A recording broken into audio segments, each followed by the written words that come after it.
This is the Chinese University of Hong Kong, one of the city's most prestigious schools, and right now it resembles a wasteland following a week-long protest. In fact, it was right here in September I met 24-year-old named Robin during a peaceful rally. He later returned here as a medical aide during a protest right here on the school campus, turning his place into what police call a writer's bomb factory. Robin agreed to speak with me again near the city's Two Moons subway station, our taped second conversation. He wears a mask and dresses in black to show his support for protesters, including those getting increasingly violent.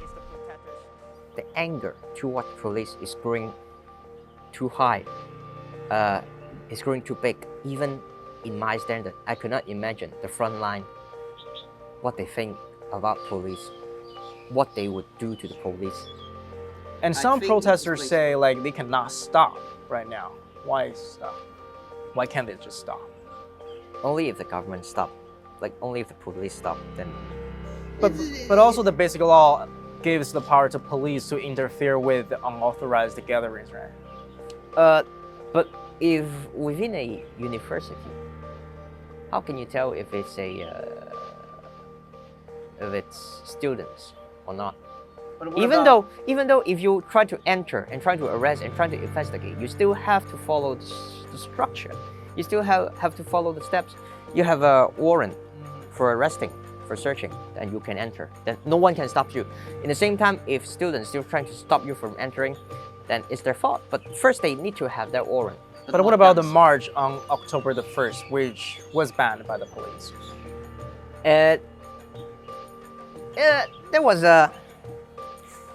in September, I believe, there was also a protest that wasn't banned by the police. But what about those banned ones? Can the police arrest everyone? I have to just give a very interesting observation first.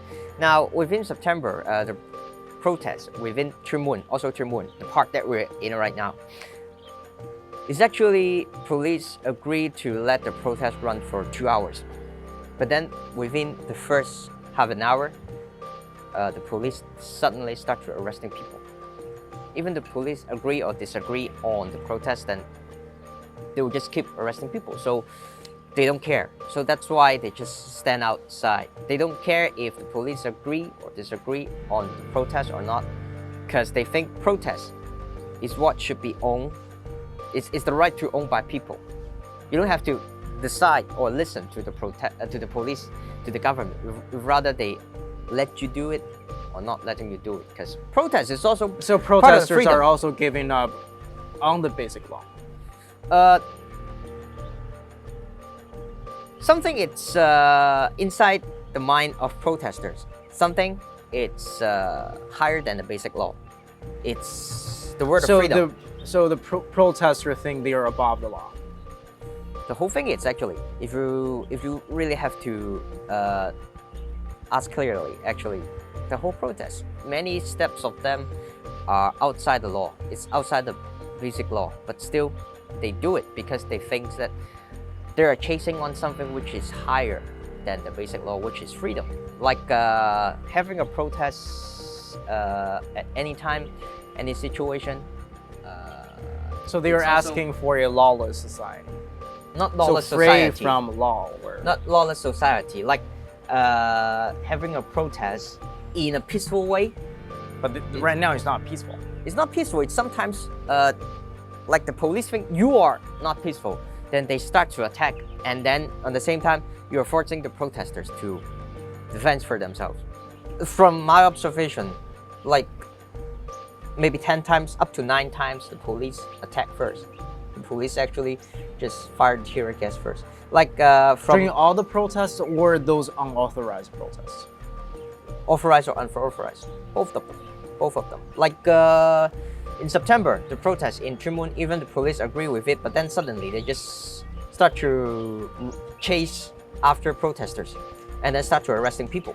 The protest in Central from the white colors is pretty peaceful in the beginning, and then police starts to form defense line and suddenly shoot tear gas and just make them no choice but to open the umbrella defense shield and then to just suddenly participate into. But it was further unauthorized. Yes, it was unauthorized, but for me, if I am a squad leader, I am one of the person in charge of the police, I would just let them finish the protest. They're working actually. It's just lunchtime. If you let them finish the parade, they'll just go back to their offices. Nothing will happen. The law is law, isn't it? Yeah, but law is law. But sometimes you can find a better way to just mix it not to get worse. Sometimes if you take an action within the guideline, maybe it would even get much out of control. This is well, because maybe I'm not from the police force. If I am, maybe I will think differently, right? Like maybe I will have a totally different standpoint. Robin says he enjoyed our conversation, which kept him thinking about the ongoing movement in Hong Kong. He also told me that he no longer dares to wear all black while walking alone due to concerns that some might attack him on the streets, and the color is being increasingly associated with the violence.